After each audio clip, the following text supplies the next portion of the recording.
And we're live. FLF episode 9. Well, boys, I have some fun announcements to make before we get started. As of yesterday, we have reached 50 total listeners. And here's the big one. We've gone international.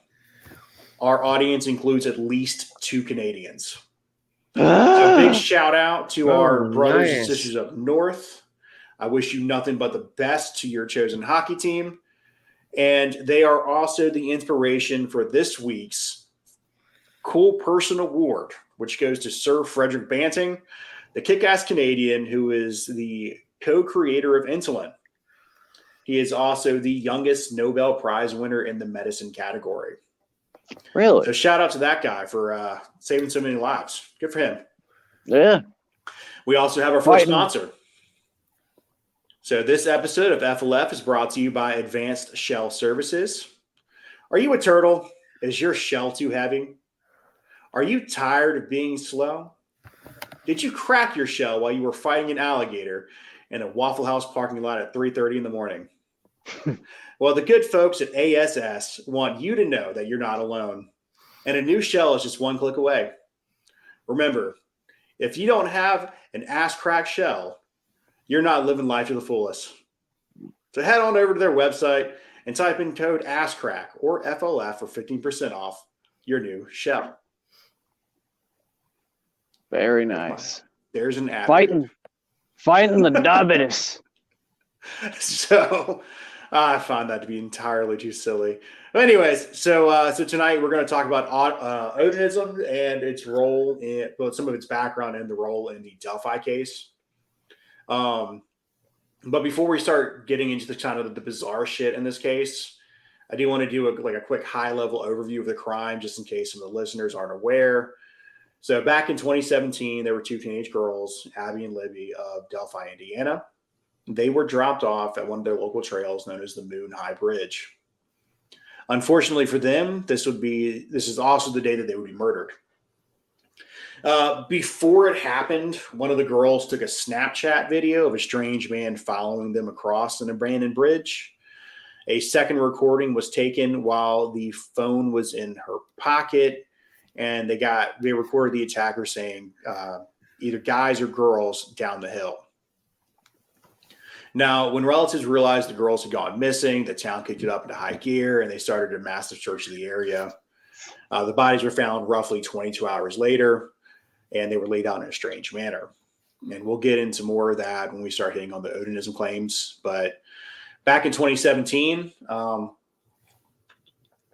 it was pretty obvious that the Indiana State Police made several mistakes handling the case. They had a video of the guy, they had a recording of his voice, they had witnesses, and they even spoke to their alleged killer the day of the incident. But according to them, they made a clerical error, and he fell through the cracks for several years. Now, there have been several suspects that have popped up since that fateful day back in 2017. However, there's just no way we can cover all of the fuck-ups and alleged suspects in this case, especially during this podcast, because there's more twists and turns here than there are creepy middle-aged men hitting on princesses at Disneyland. So right. This is also, I do want to take a moment and kind of bring up one of the perverts that's involved with this guy named Keegan Klein.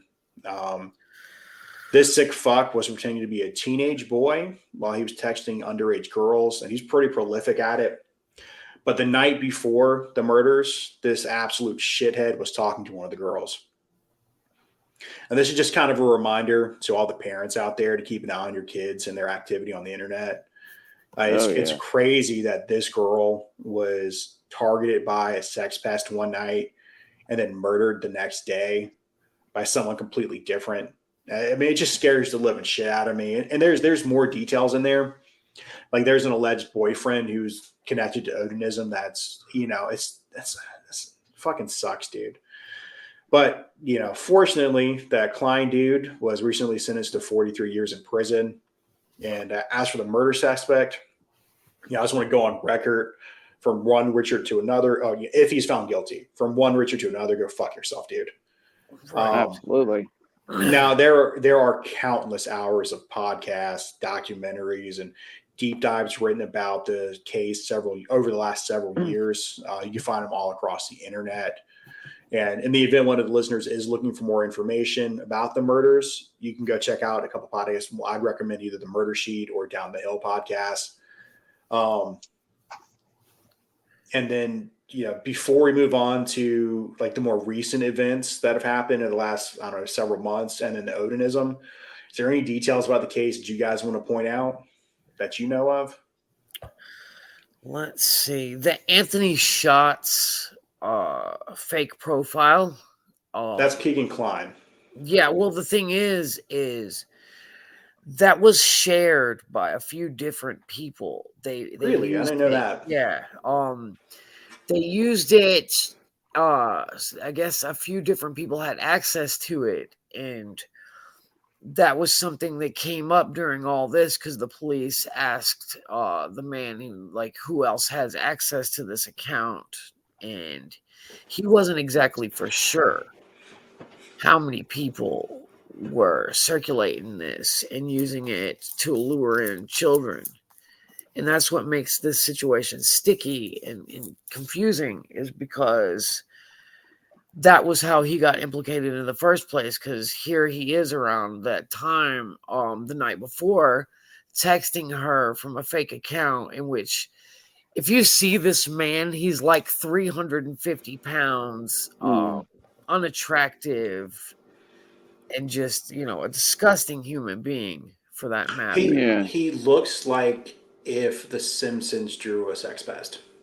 Right. And the thing with that whole situation is like, here they are. They have this picture of this teenage male model who actually ended up being a police officer after he graduated. That poor dude. Do you imagine getting those Facebook messages? Right. The last person who messaged these poor girls was this man who's now a police officer and all that. Like, I'm sure for a few days he had a nightmare.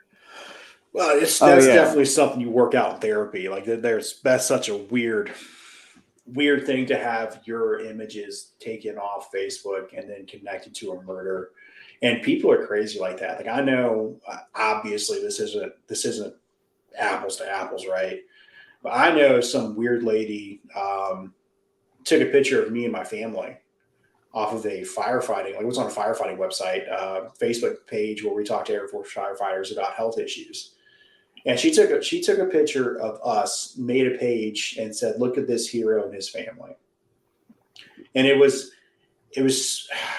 it's very disturbing to know that some stranger just took a picture of us and was using it to promote whatever weird thing. And I wasn't the only one she did that to. Like, she was just there to farm pictures of us off the internet. Right. One time, when my daughters were little, I was at a grocery store just taking them to go to the bathroom, and they had a security guard, a guy in a security guard outfit. I mean, I don't really know if he was never heard of a grocery store having a security guard, but anyways, comes up to me and he was like, "Do you know this man?" Or he comes up to my daughters and they're like, "Yeah, that's my dad." And, everybody knows I kind of look young as a dad, but he's like, I was just making sure because there's a lot of trafficking going on in this area. And the thing about it was that, like, the guy himself kind of looked a little pedo-ish.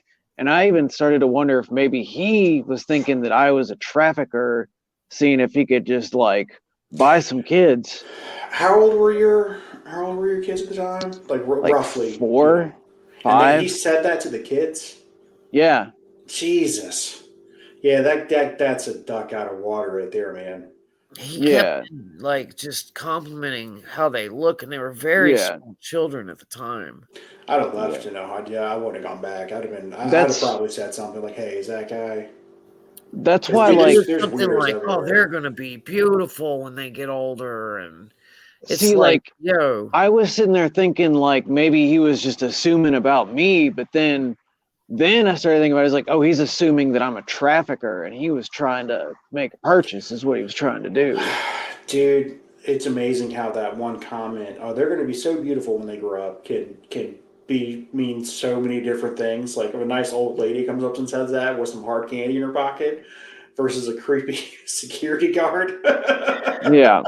All of it in Ah, general. Like, yeah. why Speaking of are which- you picturing these kids in any type of way other than children? Yeah. Right? Like, no. But while we got on the subject, catfishing in general, as somebody who is currently single and out there trying to meet new people, it is obnoxious.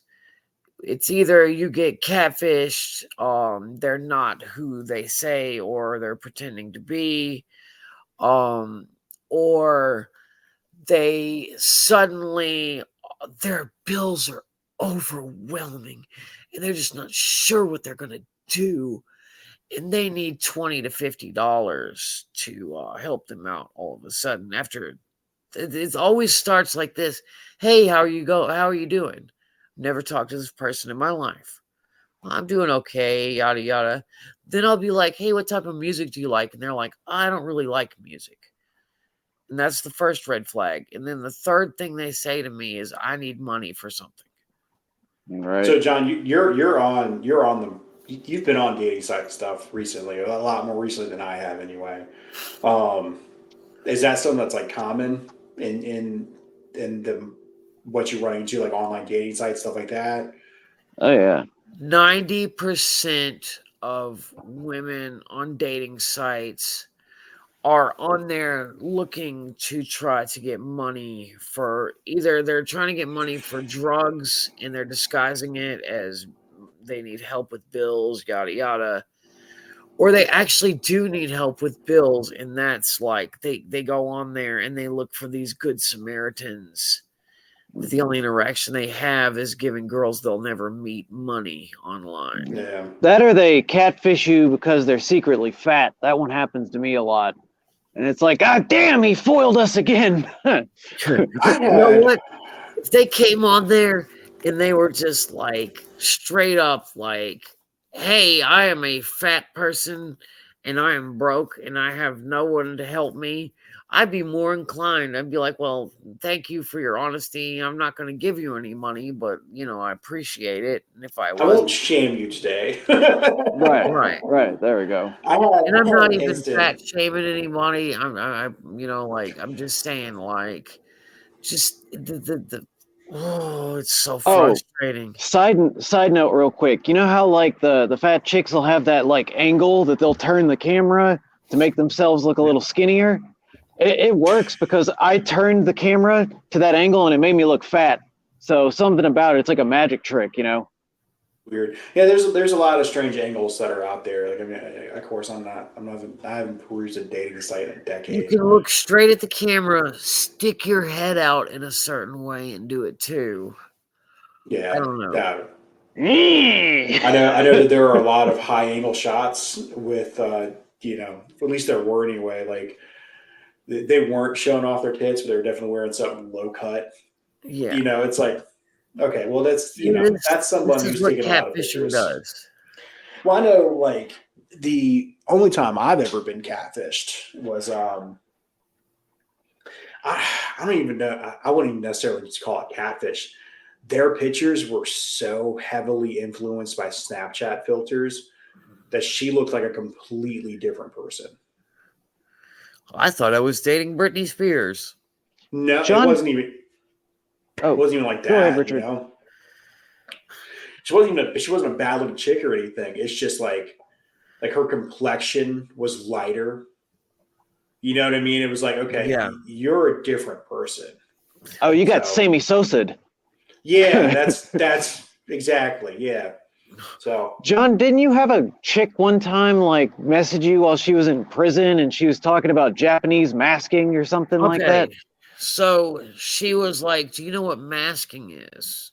And I was like, no, I'm not familiar with it. She's like, look, my face is hideous. I'll wear whatever mask, but I have a rocking body.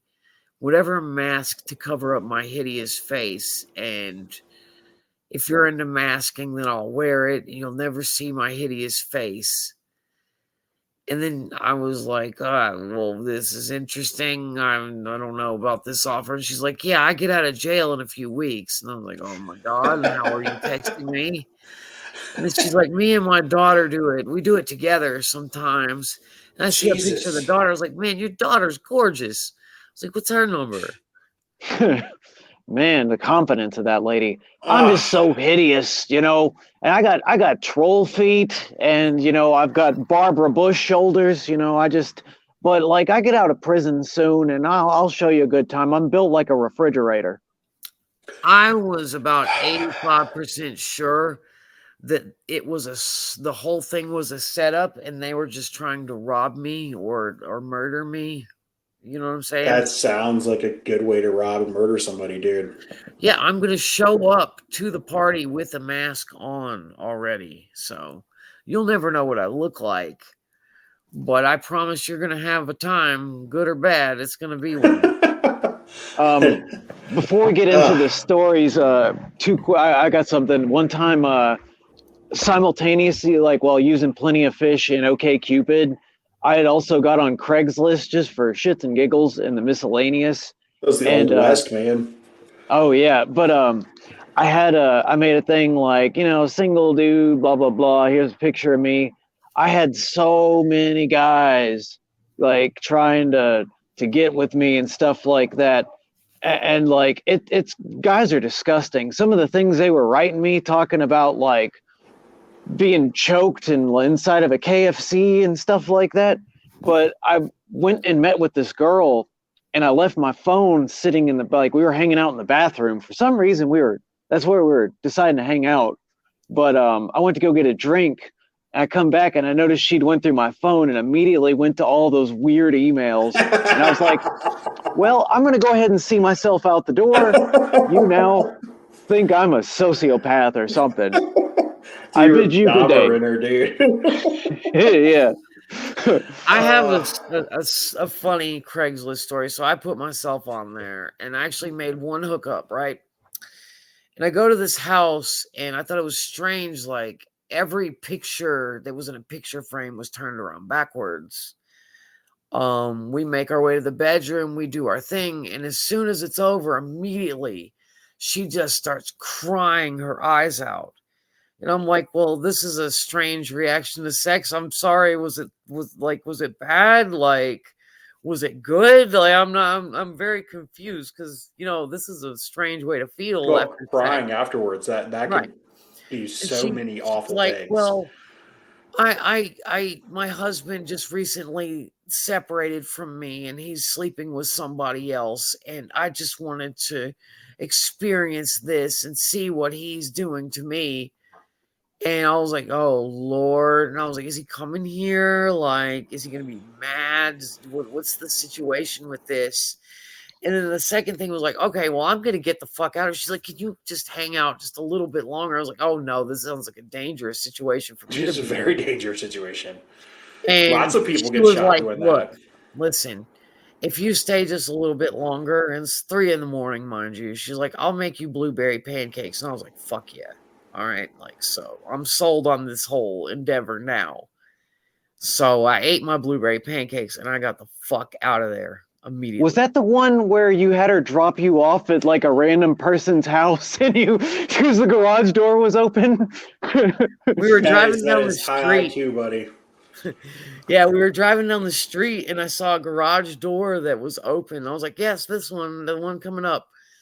And I ran in there and pushed the garage door and ended up closing it. And then the people come out sort of alarmed, and I just went out the side garage door. I was like, I'm so sorry. A few months later, I ran into those people, and they told me that woman had come back by there looking for me. I was like, awesome. Don't ever tell her where I am. That's horrible. I had a Craigslist hookup one time. Same thing. Like I go to the house, the girl had no furniture at all, and a carrot on the floor, and she had 2 televisions playing Jamie Foxx movies simultaneously. And I was like, this is interesting. You only live once, and this is probably where it ends for me. That's a murder scene, buddy. Yeah. Yeah, y'all are way more adventurous than I am. I didn't Desperate? even want to touch that with a 10-foot pole, man. Like obviously, so I remember. So we have a mutual, or at least we had a mutual friend anyway. who she was the subject of a Craigslist misconnections. And me and her went through Craigslist like in detail one night, looking at weird shit. And after like the whole serial killer thing, I'm like, that's not the only one. That's the only one dumb enough to get caught. Right. Right. For sure. Yeah. Go ahead. There are people that got killed, and I think that the serial killers, the Craigslist killers, were in North Carolina too, if I remember correctly. I don't remember. I just know they existed. I don't remember where they were at or anything like that. It was a couple. Fantastic. So now that we've gone down the beaten path and reminisced about our days of wild adventuring, Days of Thunder. What is Odinism? So, well, let's just start with a brief description of Odin in general. So, Okay. Odin was the All-Father King of Asgard, which is the Norse religion. He's kind of like their interpretation of Zeus. And if you think about it, like all the stories are pretty much the same with these religions. You have the tippy top rung of their religions that's the king of all the other gods. There is a lot of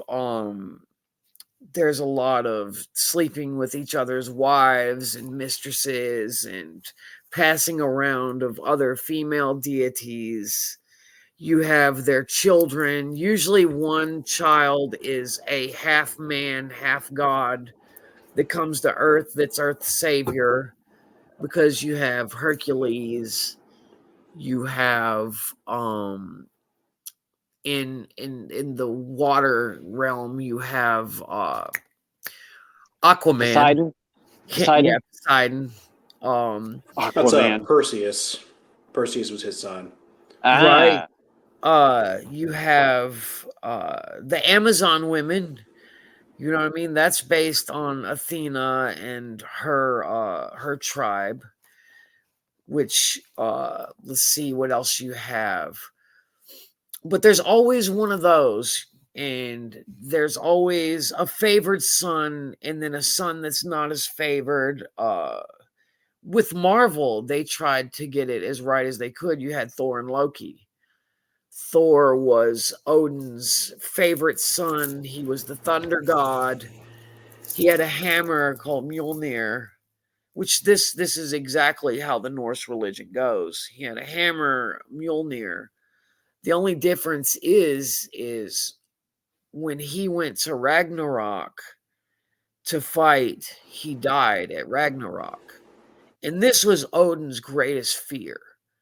Odin was this great warrior king, but here is his favored son, and they were prophesizing that he was going to die at Ragnarok, in which he ended up actually dying at Ragnarok. But I got a short little piece that I wrote, and it says, Odin, the Norse king and All-Father, sat worrying on his throne. He was both resilient and strong in battle. Odin only had one thing on his mind, though. It was acquiring the great wisdom, something that the king held in the highest of his regard. Thoughts of Ragnarok plagued him, and he knew of a well that held the ancient wisdom that was all he desired. Whispers of war and prophecies of Ragnarok kept him constantly on the edge. And the waters of this well beckoned him. They contained the magical wisdom, and he knew that if he could get it, that it would aid him in his troubling endeavors. So Odin dressed up as an old man, and he set out in disguise. He journeyed all the way to the world tree of Yggdrasil. We're going to have to learn how to pronounce this word. Yggdrasil. And beneath its branches and its roots was this well. And inside of it, he was going to get this water. And once he drank the water, it was going to give him all the wisdom that he needed. The keeper of the well was Mimisbrunna. And he was the only one who had tasted this water at the time. And he had all the wisdom. He had all the knowledge. It was powers over your enemy. It was strong in battle. It was the ability to bring people back to life, which is something he seeked because of his son. He was worried about Thor. It was seduction over women.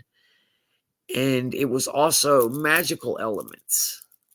And that was when he gets there to the well, and he decides that, okay, here I am, I'm going to do this. And Minishbrunna tells him, well, hold on there.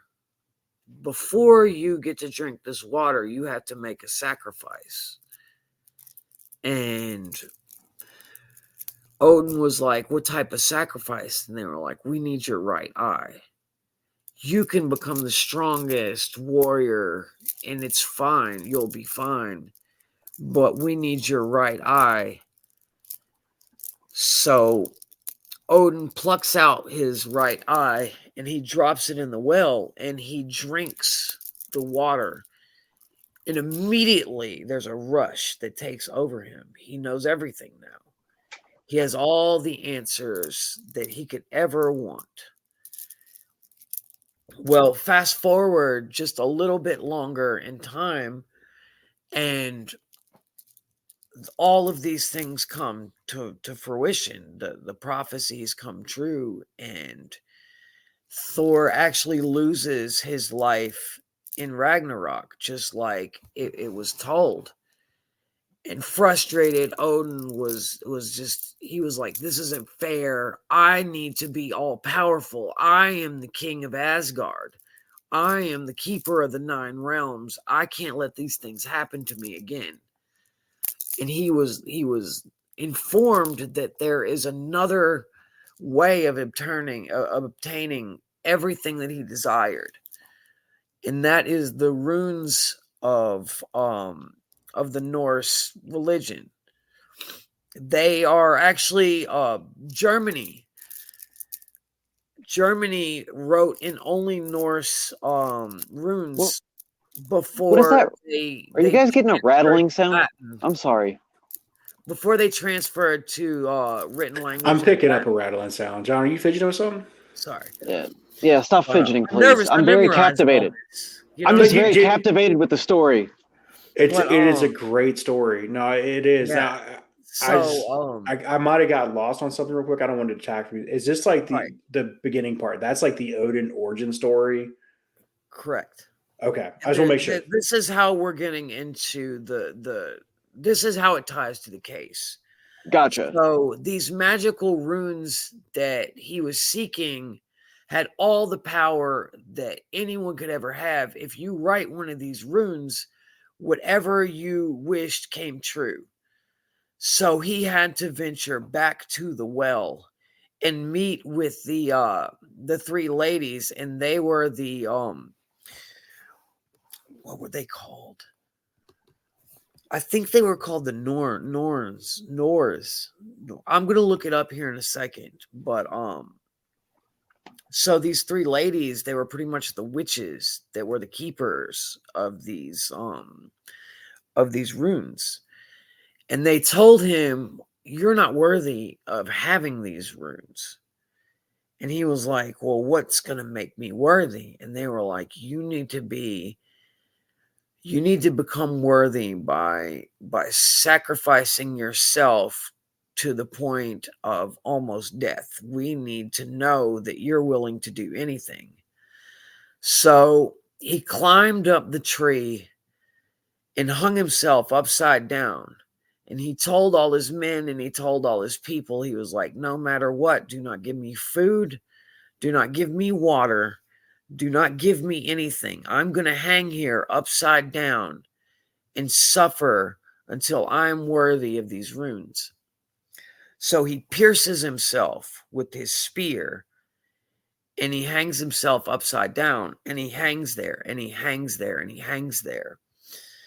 And once he becomes worthy, he obtains these runes, And this is actually this is how their language was created. This is how their writing was derived of these, and each one of them have a different meaning, and each one of them are very important to them. And it's almost like a cult, almost like it's almost like their witchcraft, if you Yeah, will. I was gonna say that like Christianity's always kind of been a bit of stick of a mud in the mud Right. to the Norse religions and Odinism.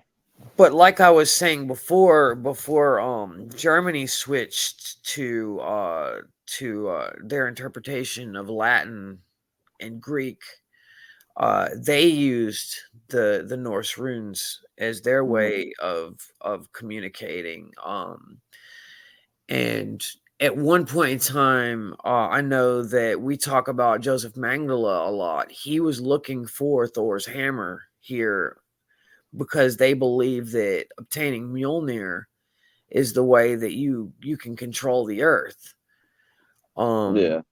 A lot of people that have been set out on these great conquests have sought out these runes, and they've sought out these instruments of destruction that all tie back to Norse religion, because the Norse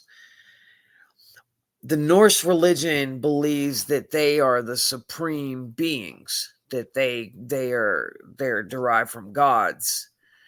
And that was the Vikings, anything like that. They believed that they were the supreme creatures on earth. And they used these runes after they decided that they were worthy. They used these runes to put on their boats. They used them to mark their weapons. They used them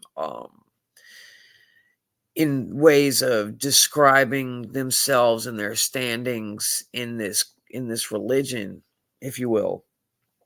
And that's So it's how like symbolism for them. right. Gotcha. But the Odinist cult slash it's almost like a form of white supremacy, if you will, or like their version. It's not really racism. They just believe that they are supreme. So I kind of want to jump in here real quick. Absolutely. So I think there needs to be a distinction made here. So the Odinism, I guess more specifically, like the Odin rite, is the white supremacist version of heathenism. And Hmm. heathenism is derived from the old Norse religion, Norse paganism, however you want to call it. Right.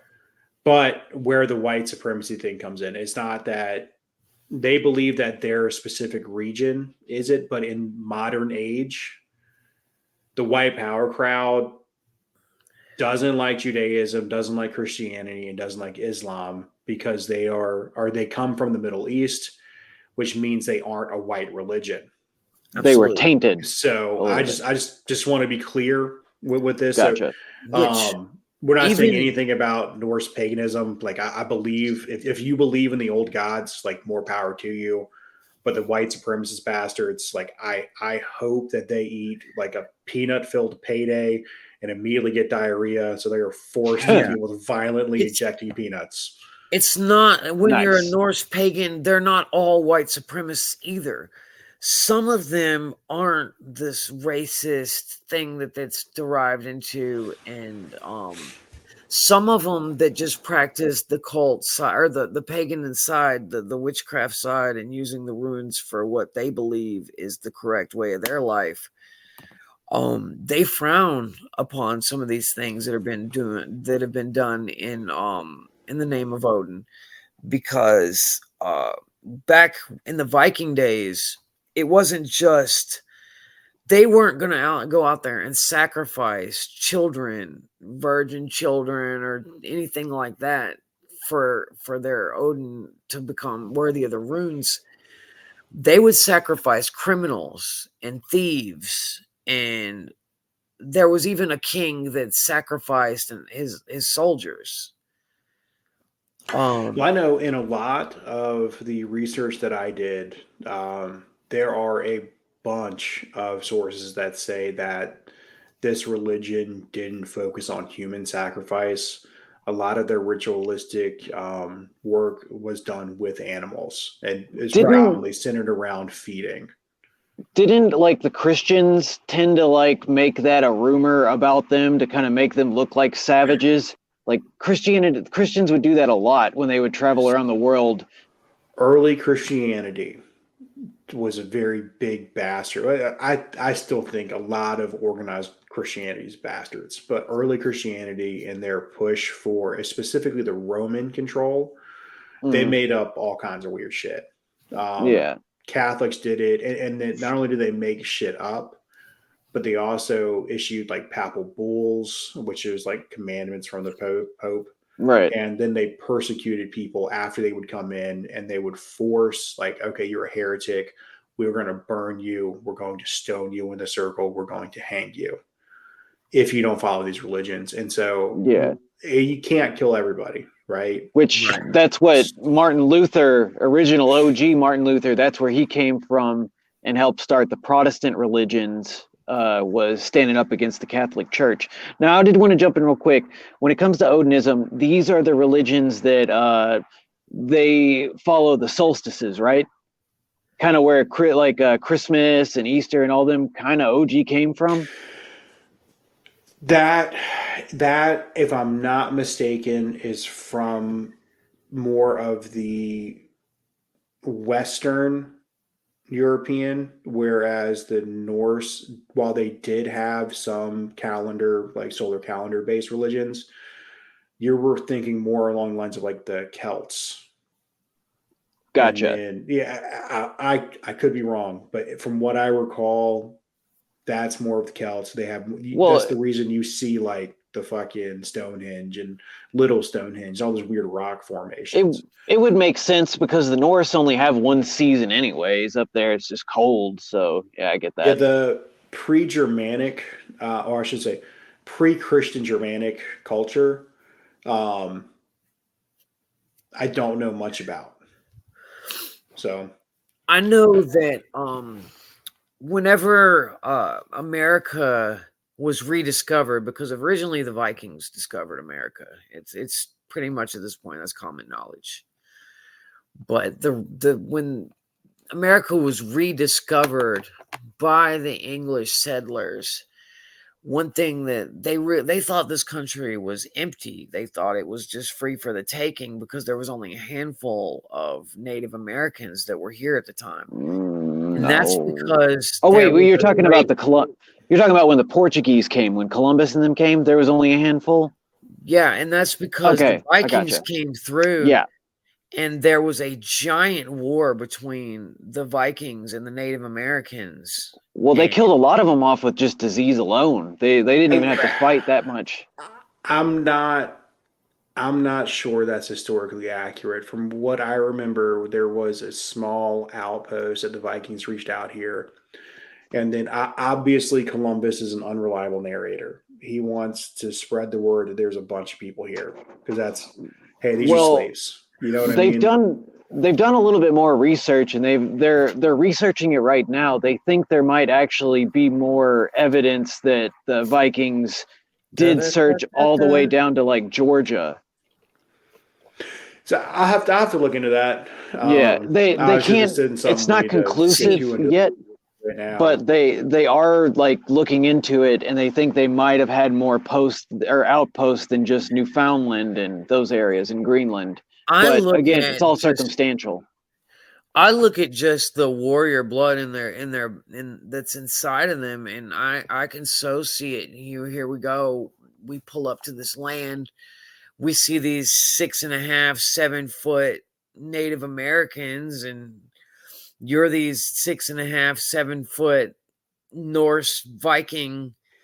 They sail around the world. There's several areas that they tried to conquest in their travels. So I could see them pulling up like, oh, we got a good fight here.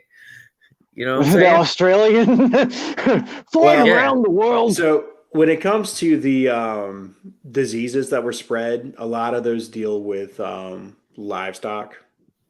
Mhm. And if I'm not mistaken, a lot of the diet from the Norse was ocean related, so fisheries, things like that. That's not to say that they didn't have livestock, you know what I mean? But like smallpox, it comes from Right. cows, you know. But they And were in Europe and warring with other places. So because other places had livestock because of agriculture and things like there's a way that. through there. Yeah, The Native that's Americans were just nomads and they had just agriculture, but they didn't have like animal agriculture other than like raising dogs Right. and stuff like they that. didn't have the appropriate animals that you could turn into Yeah. livestock. But yeah, that's you guys have given me something I'm going to read more about. That's something Yeah. I'm Mhm. not Well, going to be I'm able to get to until tiptoeing through the whole December. thing anyways, because Yeah. truth be told, this is pretty much where our ancestry came from. I'm like pretty sure that Dan and I are some way intertwined with the bloodline of that region. Explains why you're so damn tall.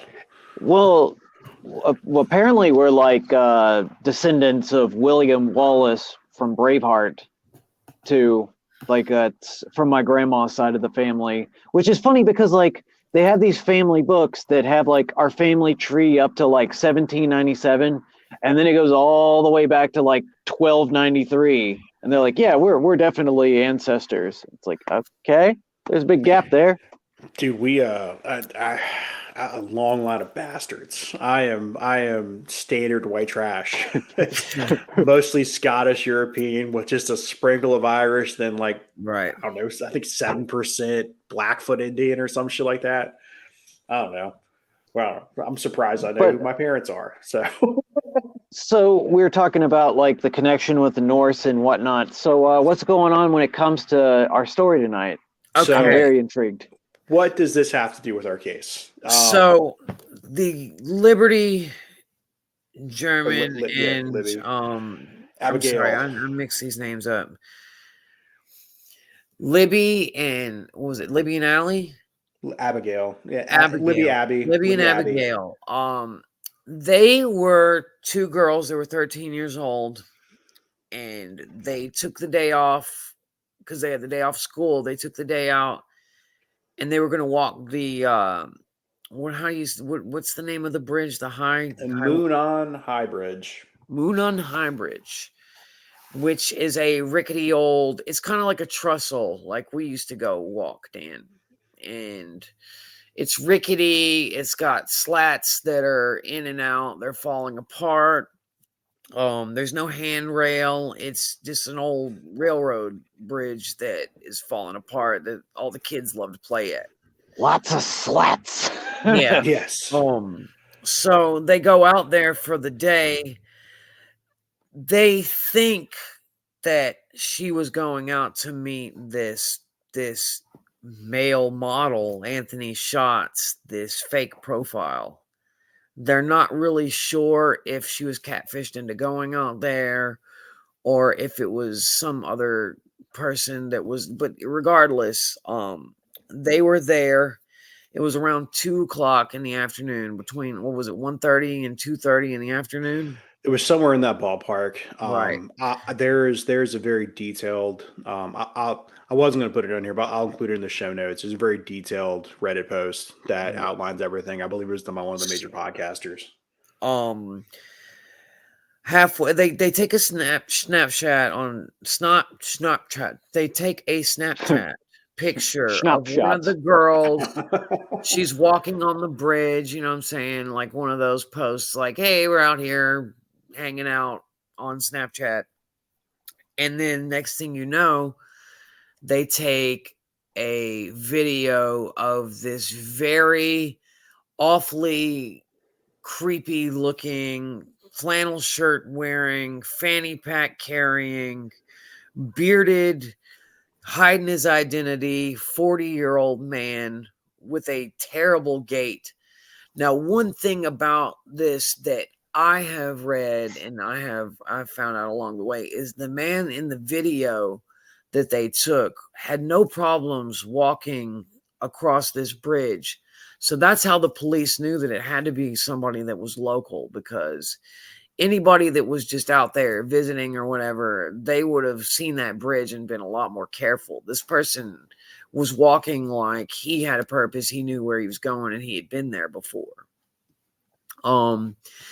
He approaches the girls, and from what audio we have pulled from the video itself, like Richard says, it says, "Guys, down the hill."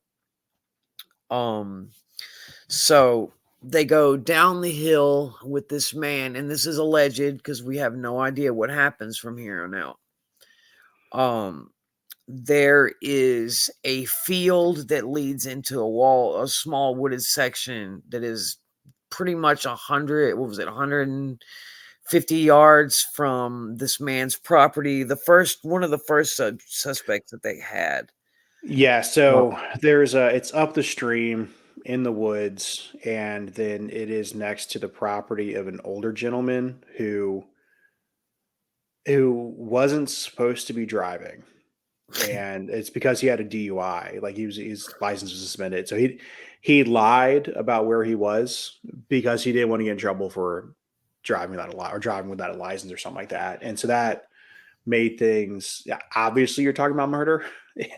If you're not the murderer, don't talk to the fucking cops. Yeah. And 2, don't fucking lie to the cops. And I was gonna say, way to have your priorities wrong. Like, oh, I better lie to them about this DUI. Yeah, dude, take the DUI. That's way better than murder. Yeah, right. It's way better than murder. So the Odinism thing. I wanted to get to how this tied with the girls. Okay, go ahead. So anyways, we'll talk about suspects and all that later. So the girls are taken out into the woods. They're pretty sure that whoever it was had to have been carrying a gun, because at first they were like, well, it had to have been 2 people, because how are you going to control 2 teenage girls at the same time without, you know what I'm saying, like one of them's going to run, the other one's going to run regardless. Like, how are you going to do it? So they assumed that this man had a gun. They get them to the woods. One of them was stripped completely naked. And that comes from the crime scene photos. One of them was naked, and they believed that was the target. The other girl still had somewhat dressed. She was still somewhat dressed. They were both murdered. They were both stabbed to death. The one that was naked also was mostly covered with leaves. Did they say they were stabbed? Did that come out? Yes. Well, okay. As much as it's been leaked, then it was definitely it was stabbings. Yeah. But the one that was naked was also covered up, which a lot of times in cases like this, whenever the body's covered up, it's because the perpetrator supposedly knew that person, and they're covering it up because it upsets them. But that's neither here nor there. The way that the bodies were positioned were also a red flag with the we bring back up the Odinism because the positions of the body ties back to the Norse mythology and some of their rituals. Across the girls' bodies, one of them was given sticks that represented antlers, and then one of the Norse runes was placed on her body with sticks. The other girl was given another rune that covered her body with sticks as well. And there was another rune that was written in blood on a nearby tree that recently has been leaked online. You can find that picture online if you look. I looked supposedly at it the letter F or something like that. Okay, as long as it doesn't say Croatoan on it, I guess we're good. Yeah, right. Yeah, those bastards. They traveled inland. The body is the main. It's the main evidence right there. So like, in a write up, I found it was like a News Nation. It was Stephanie Whiteside.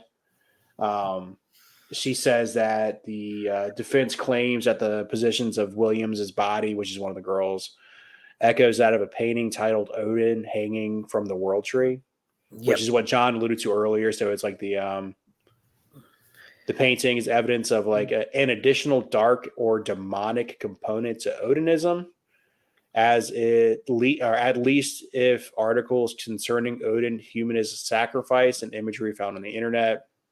And the lawyers say like online, like a man hanging upside down from a tree, slashed to the neck, blood dripping down to the ground. His arms were posed similar to Abby's, which I mean, it's pretty fucking graphic, dude. So, but yeah, that's the main thing, the main evidence behind Odinism being connected. And the lawyer, I guess the former lawyers, they quit recently. So they released like 136 page write up saying, hey, the cops didn't give us all the information, and there's timelines that prove it. And that's to me is what really kind of cast shadow on all this shit. Cause I'm not sure I believe there's like some like that's like true detective level shit. Like there's some weird cult running around that's infiltrated the cops, infiltrated the jail, and is out there with some fucking idiots killing girls. So is there a police cover up? Is that what y'all are? No, we're gonna get into that in a minute. Wouldn't necessarily say a police cover up. I would say that a small town got hit with a very strange murder, and they were not good at their job. And in the process, they used small town tactics to push their way through a case. Which I'm gonna get killed in a small town. There was a shell casing that was found cycled through a gun that, after an investigation and after searching Richard Allen's, which he is our main suspect in jail right now, waiting trial, it was cycled through his gun. They found his gun on his property, and they have matched the magazine marks with the bullet found on the property. He was taken into jail. He called both his mother and his wife and confessed that he did it on the prison phone, which is recorded. He told everybody that he was being mistreated in jail. He started wearing the same clothes every day, even though they brought him new jumpsuits and they brought him clothes from the canteen. He would only wear those clothes. He said he was being mistreated. He had an iPad that he was allowed to use in jail. He had a special privilege so he could talk to his lawyer. Only he has had one, I believe. And he broke it about 6 weeks into his stay in there. He broke it out of nowhere. Well, recently, his lawyers have come out and said that his confession was fake, that he really didn't confess. He only confessed because the guards and also the prisoners in that prison are Odinists. They said that the guards often wear Odin tattoo, or not tattoos, but badges on their security guard uniforms. And that they told him they were going to kill his whole effing family, his wife and his daughter, which, by the way, he has a daughter. They were going to kill his whole family if he didn't go through with confessing to the crime. He's saying that it's overrun with Odinists and that he's completely innocent, but they needed a patsy, if you will. So the victims were young, right? Like teenagers, you said, right? Teenagers, 13. yeah. I can assure you that he is getting mistreated not because they're a group of Odinists, but because he is considered a chomo. And so he's a famous prisoner too.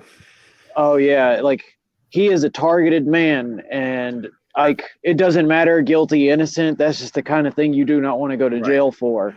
So from the write-up of the lawyers, so The defense goes into detail about how like the guards were wearing like these in Odin we trust patches. Now they insist that they didn't tell anyone about the Odin accusations. This is something that they believe is connected somehow, which is kind of a stretch in all this. But they said, so one of the stranger notes that I found when reading this is the Westville correction officers allegedly videotaped the attorney's visit with Richard and his defense team. One of the most of the time, if not every single time, Sergeant Jones and Sergeant Robertson, the Odin patch dudes, were bringing a handheld camcorder to the visits. Correction officers even required that Richard Allen be positioned facing the window where the correction officers could videotape his mouth movements with a handheld camcorder. So, I mean, like this dude, apparently the guards were telling him that his wife and family would be killed or were killed unless he confessed. And, you know, the dude's kind of going off the deep end, which if you believe he's innocent or he is innocent, you know, he's being railroaded against completely. And that's got to wear you out. Or he's guilty and he's finally having to deal with the shit. Either I don't know. way, This Richard sucks. Allen guy. This Richard Allen guy sounds like a real dick to me. Thanks very much, guys. I'll be here all week. When he first was brought in, he immediately started losing weight because he wasn't eating. He wasn't bathing. He looked like shit. He looked like a man who was coming to terms with something. But one of the most fucked up things is if he is guilty, Libby's mother he works at CVS in town. He's local. Her mother and grandmother went into the store to get pictures developed of Abby and Libby so that way they can make flyers and pass them out. And he said, "Don't worry. It's on the house. I'll take care of this. You don't have to worry about paying for it." And he made the copies. Kind of surreal, right? So I know reading the document, and granted, I didn't read all of it. A lot of there's court mumbo jumbo in there. I think the most, aside from obviously the satanic panicky weird shit going on, right? The fact that alleged fact that the cops withheld information is the big thing right here. So, yeah. According to the defense lawyers, Odinism was brought up early in the investigation, and at one point they consulted a Purdue professor concerning the situation because, I mean, clearly there was some type of ritual thing going on, whether that was to throw them off the scent or an actual ritual. Yeah. We'll find out. But after the professor claimed that it didn't have anything to do with Odinism, they just kind of gave up on it. But apparently they didn't have any records of who they talked to, just that they did consult with the professor at Purdue. Right. Even more information like this includes a detailed report from like other law enforcement members. One report was submitted by a retired assistant chief who felt that the evidence in the arrest affidavit for Richard Allen was less compelling than the evidence that they had collected. Their investigation led them to believe that men who practiced Odinism in or near Delphi with another group of men who lived in Russellville, Indiana, were connected, or that connected both groups of men to the murders. This guy's name's Assistant Chief Click. He also felt that the Delphi team wasn't sharing this information with the defense team.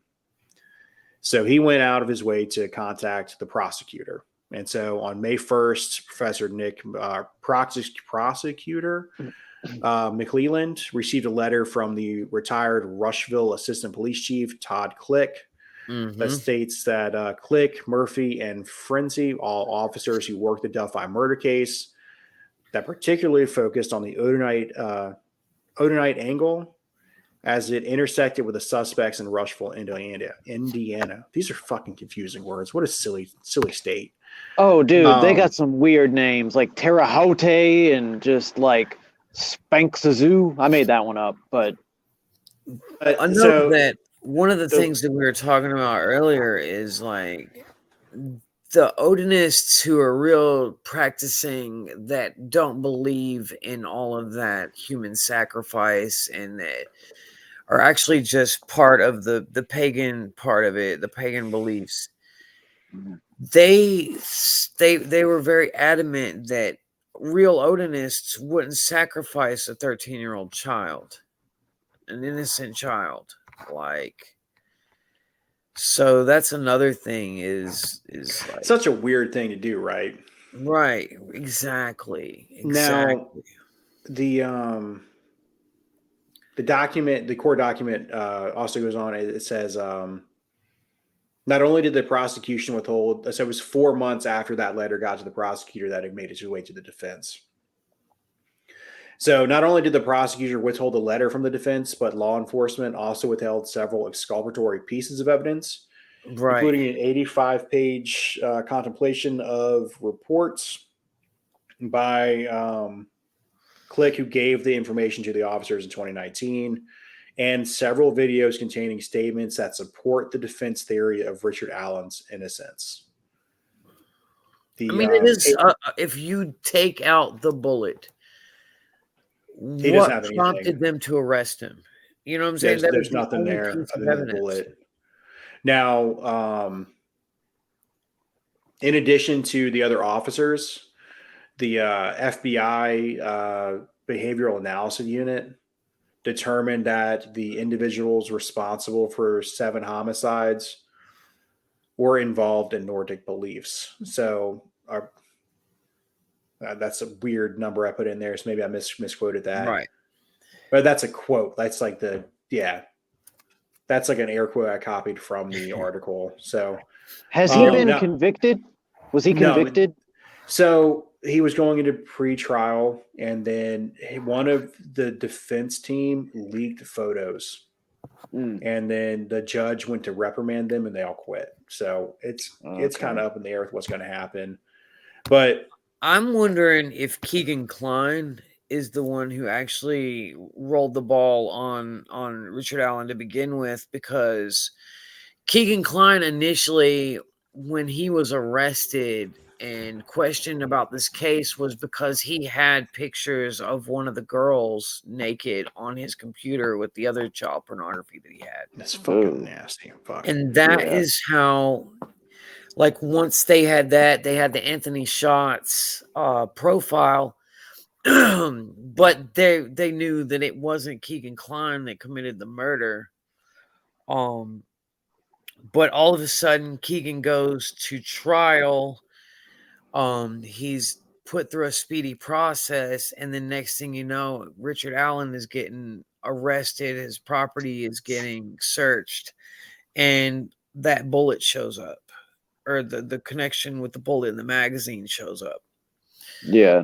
So that was one of the speculations they had, was that that maybe he had knowledge of Richard Allen or something. Like, as much as people want to believe that it's, this pagan ring, there's also a belief that there might be some kind of underground pedophile ring. No, there 100% is. I mean, you can't. I mean, this girl was in contact with 2 of them. Exactly. Weeks leading up, and one of the suspects we haven't even touched on. I was gonna say, what are some of the alternative theories? So the videos and stuff I was talking about, it took them 9 months to get that information to the defense team, and they only got it to the defense team like a week before they were going to depose the police chief who was going to give them this information. So they gave it to him basically like, oh shit. Now, like just as a layman, like I don't know shit about the criminal justice system. Yeah, right. Like, I mean, other than just like the personal knowledge that there's an overwhelming body of evidence that cops and prosecutors don't like to admit when they're wrong. And some of them are very much incentivized to win at all costs, regardless of innocence. Yep. And I mean, some of the stuff that's in the write-up is, it's pretty damning. Like they got arrested this guy 26 days before the election or the sheriff's election. Yep. On Big surprise. Kind of strange. Like the bullet thing's kind of strange. You know, it Mhm. could be normal. I don't fucking know. I'm not a fucking ballistics expert. Is there anything about Richard Allen living like any kind of is he a part of any kind of like biker groups or anything like that? Nah, he's just a fucking because he's just like a normal fucking dude from what everyone kind of could tell. I know that some of those people that live like are in biker gangs or anything like that, motorcycle clubs, they do get targeted by the government, like the police and whatnot. Regardless of what they do, they'll tap their phones and just any kind of ridiculous lead they can go off of to try to put people away. Like they consider the Juggalos a terrorist unit now, which I mean they're musical terrorists. Hit Dan with the truth. So there must be some kind of monumental evidence that they have, because the trial is set to start going underway this week. They have a pre-trial and the lawyer quit. Well, the lawyer quit, from what I can understand. The lawyers quit. Someone on their team leaked crime scene photos. And I don't know the details behind it, but before that hearing happened, they quit, or right after that hearing, they quit. I don't know. So there could be bombshell shit in there, but like, I mean, just in the write-up in general, like they're saying like the Carroll County sheriff, like he concealed damaging witness statements.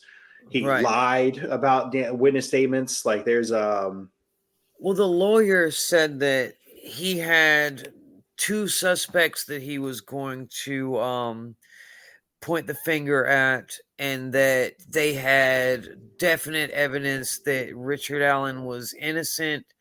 They wanted cameras in the courtroom, and then the lawyer quits. And this picture supposedly gets leaked because of it. Yeah. Sounds like any normal state, this would be a lot of grounds for a mistrial. But since we're talking about Indiana, that's one of the backward style states when it comes to law enforcement. So, I mean, it's still, I feel bad for the guy because, commit crime or, try to get falsely arrested in a better state is all I could say. Yeah, just live somewhere better. Dude, I lived in Fort Wayne for 3 months working, and that's a freak show, man. It's like the amputee capital of the world. Right? Jesus. But anyway, sorry, I'm not trying to derail it, but go on. No, you're good, dude. I had to throw that out there. We're actually probably going to do 2 parts to this episode because there's so much. Well, I was about to get into the other suspects, and that's a lot. Do you guys want to go ahead and push through that real quick and then come back to it, or you want to go ahead? I definitely want to hear some of these alternative theories. So I'll read a lot of this. It's not plagiarized, but there's just no other way to put it than it came from the document. So according to the document, in the days and weeks after the murder, I'm not going to put any names out there. Just I don't want. Yeah, you can make some fake names if you want, like Chester Arthur. Initials seem to be the way to go, but I mean it's a public document. I'm not, just trying to be better than the lawyers, I guess. But so in the days and weeks after the murder, a particular Odinite from Logansport named BH posted on social media images mimicking the very runes found at the crime scene. A crime scene unreleased and unknown to the general public even to this day. So who is BH? He is an Odinite whose son, L, had been dating Abby. So dating is in air quotes. So dating Abby. Mm-hmm. So this guy's dating Abby. His son's dating. Anyway, so BH's social media post seemingly taunted the very police that refused to fully investigate him. The defense believes that the court will be shocked at the number of clues or Easter eggs, both before and after the murders, that BH openly posted on his Facebook page that pointed the finger at his involvement in the murders. BH was never officially considered a suspect and was cleared shortly after his name appeared. I Now- know that I went to one of his social media accounts and he had a video that had a similar hat to the description and sketch of the original sketch, the one that is supposed to be more correct of the suspect. He had the same hat and he was on the video saying, well, look at this hat. You know what I'm saying? Like trying to act like either he's just a big dickhead or he was trying to say that, hey, like I have a hat similar to the murderer. I was about to say, like, unless you are trying to taunt them because you did it, like, what kind of loser has to try to, like, seem cool by taking claims for a murder or a crime they didn't commit? Like, I've seen that a few times, like people making YouTube videos where they try to Weirder hint. things have happened. Yeah. Did you see the video about that, Richard? I didn't see that. No, I hadn't seen that at all. I did come across a few comments like about the video, but I didn't actually get the chance to watch the video. But I do know that his name comes up a few more times over the course of a few years. And again, this is information that wasn't given to the defense team until almost 10 months later. Wow. So BH, his name would come up 2 months after he was cleared in April of 2017, when a trooper named Winters received a phone call from a man in Georgia who had discovered disturbing images in BH's social media account. Having somehow learned that BH's son was dating Abby Williams, which, this is a very popular case. And I mean, you can go anywhere on social media and find just thousands of people dedicated to following this and looking up on this information. But so the witness brought this information, including images that he found on the social media account, where two women were either dead or posed as if they were dead on the ground in what appeared to be a forest. Mm-hmm. Both women had tree limbs and sticks arranged around their bodies. One of the women had her arm stretched out above her head, similar to the way Libby's arm was stretched out above her head. The caller felt like he wasn't being taken serious, so he also called the sheriff's office and the state police. The images that he provided them have never been turned over to the defense.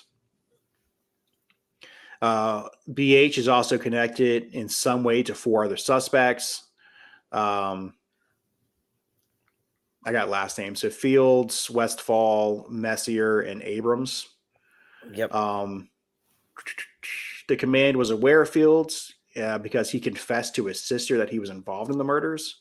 Yeah. He even provided his sister an intimate crime scene details, of which only the present at the crime scene would have familiarity with. Additionally, Fields told his sister on February 14th of 2017 that he was present at the killings and that he had a brother, air quotes, brother, who was now part of a gang. In 2017, Fields had been questioned by law enforcement, but denied involvement in the murders. However, after being dropped off at his house following the questioning, Fields turned around, walked back to the police car, and according to the police report, asked the state trooper if his spit was found on one of the girls. But he could explain it away. If he could explain it away, would he still be in trouble? So, I'm aware of a situation that happened back in Newport with somebody, an acquaintance of mine, friend of a friend. You kind of run into a small town, right? Right. So we're 18 to 19. I want to say it's after high school, but he and a group of people that he was like involved with decided that they weren't a gang. And they jumped a kid with special needs. They jumped him into the gang. Oh, nice.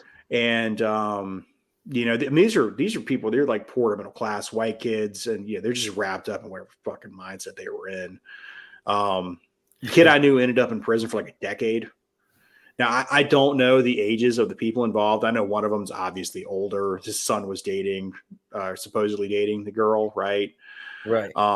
But, just kind of doing the math, you kind of kind of put the two and two together, right? How old they were. And they get caught up in this stupid shit.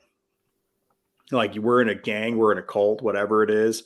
It's real easy to get some 14, 15, 16-year-olds into doing some stupid shit. It's very hard to get a bunch of 14 to 15-year-olds to shut the fuck up, though. We knew, same little town, we knew some guys that were trying to get initiated into a gang. And one of the things that one of them was supposed to do, or at least allegedly, was just shoot a gun in public. And they happened to hit a pregnant girl. And, you know, they ended up like, wasn't even the right people they were supposed to be shooting at. Hit a random pregnant girl and ended up like they had to serve some real time at real jail. Yeah, well, you know, that kind of ties into that fucking gangster rap shit we were talking about last week too. Right. You know what I mean? Like, they wouldn't have been trying to jump somebody into a gang if they didn't think gangster rap. You know what I mean? Like, oh, we're in a gang, we're tough. You know what I mean? So, but anyways, BH's name shows up again in 2019 when his wife, maybe ex-wife at the time, I know they eventually got divorced, called the cops to let him know that BH had drunkenly confessed to her that he and Westfall and his people killed Libby and Abby because one of their mothers was mixing with people outside of their mother's race. Yes. So I was just reading about that. I read about it before, but that explains why a white power group would willingly kill, you know, killing two white girls who were 13 versus, you know, I mean, finding somebody else. Granted, it's Indiana. There's just a fuck ton of white people there. Now, some of the other, how uncanny the resemblance between the sketch and BH is, and the fact that he owns the hat. Oh man, I really want to show this dude's picture. Wait, well, I'm not releasing the video of this, so if you got it, pull it up, dude. You're not releasing this video? I haven't been uploading to YouTube, and if I do, I think I'm just going to put our fucking logo up there. Right. So, let's see. I can probably I can add a video in here, can't I? Let me see. Just got to make sure that the video is not like copy or like. We can't have the video like the noises. Right. Good point. It's nothing like that that composite sketch of that elf or whatever it was, or leprechaun that one time, is it? You remember that? That was funny. Come on down here. I mean, he looks just like the sketch. He even has the damn hat. Oh, shit. All right, well, that's, yeah, you gotta kill that, man. That's enough. Nice. We can go over 30 minutes or 30 seconds, where the fuck it is, right? All right. So here's some even more fucked up shit that was left out, that the prosecution left out from the defense. So the Messier guy was cleared as a suspect, and this is the middle guy kind of linking them all together, despite the fact that his girlfriend at the time said she allowed Messier to borrow her car for Valentine's Day on 2017, which is the day the murders happened. Yeah. And that Johnny drove her car up here to hang out with the other people. When he returned to the vehicle, it had dried blood over one of the sides with it. And Messier refused to discuss some details of how the blood got there. And Messier's ex-girlfriend further stated that it took her several car washes to remove the blood. Meanwhile, Messier had claimed that he had never, not once in his life, been to Delphi, home of his air quotes brother, Westfall, and near the home of his other Odinite brother, BH. She also told police that his ex-girlfriend, she also told the police that BH and Messier were two of the most violent people that she knew and were fully capable of being involved in the murders. Messier's ex-girlfriend further stated that a motive for their involvement in the murder for Libby and Abby might be the concept of blood in and blood out, which means social acceptance into their secret circles. Obviously, that's, speculation. Yeah. I mean, and But it's circumstantial too. I mean, like, he didn't have to tell her about where the blood comes from. Sometimes with men, we just got to have things be a little secret. Like a little blood shows up somewhere. It's not for me to let you know why the blood is there. This is like a man's tool shed, like he has a right to privacy. You've seen Little blood. Superbad. Blood transfer happened. Yeah. what a great reference. How did that blood get there? It's my right as a man. It's part of the man Out code. doing man shit, man. Leave me Right. the fuck alone. And that's why Who she's was the dancing with ex-girlfriend. my Jacinda? That's the American Psycho. You know what I mean? Just you gotta keep an axe in the back seat. You never know, right? Yeah. And a Huey Lewis cassette. Huey Lewis. I like how in that movie they filmed it 3 different ways with the interview with the officer. The first time they filmed it, they were like, all right, act like you know it was him. The second time they filmed it, they were like, all right, I want you to act like you're not sure. The third time they were like, I want you to act like you don't think it's him at all. And then they were like, okay, we're going to take random scenes of this and splice them together, all 3 of them. Now, I don't know about with the movie, but like the book supposedly, like it ends up like none of it happened, right? And What's that kind of the point of it? It's heavily implied at the end of the movie. So Gotcha. like one of the people he murdered, like he's kind of like, so he breaks down and he calls a spoiler alert, I guess, but he breaks down and he calls his lawyer. He confesses to everything. Right. The lawyer saying that he laughs at ate him the bodies. Yeah. because he's like, no, dude, he's right here. You know what I mean? Like it's kind of a Paul strange Allen. thing. Yeah. And fucking Reggie Ledoux from True Detective. That's my favorite name for the week. Oh. Yeah, because if this shit is true, like this really is like we need fucking Woody Allen and not Woody Allen, Woody Harrison and fucking Matthew McConaughey to come through and to like just nail it, right? All right, well that's part 1. We will be back with part 2 sometime next week. So far, to me, it sounds like there's some cult ritual stuff going on. Some little bit of culty shenanigans. I am tiptoeing through the cult stuff, and I'm just putting out what we've read and what we've learned, because these are some people that they're definitely connected. They've got ties, and some of them also are people that have nothing to do with that part of these things. They wouldn't commit murders and crimes, and I want to be respectful of them too. Some of them pagan side. Well, you don't want to fucking just. I mean, the lawyers put out witness names and while claiming that there's a deadly cult fucking murdering people in the woods. You know this sounds like a teetotal botch job when it comes to like the whole court system there, like releasing and not releasing information at the same time. Well, after we get off the podcast, Dan, me and you're going to watch a few videos on it. So you build in a little bit. We'll be back next week, guys. Anyways, audience, we'll talk to you later.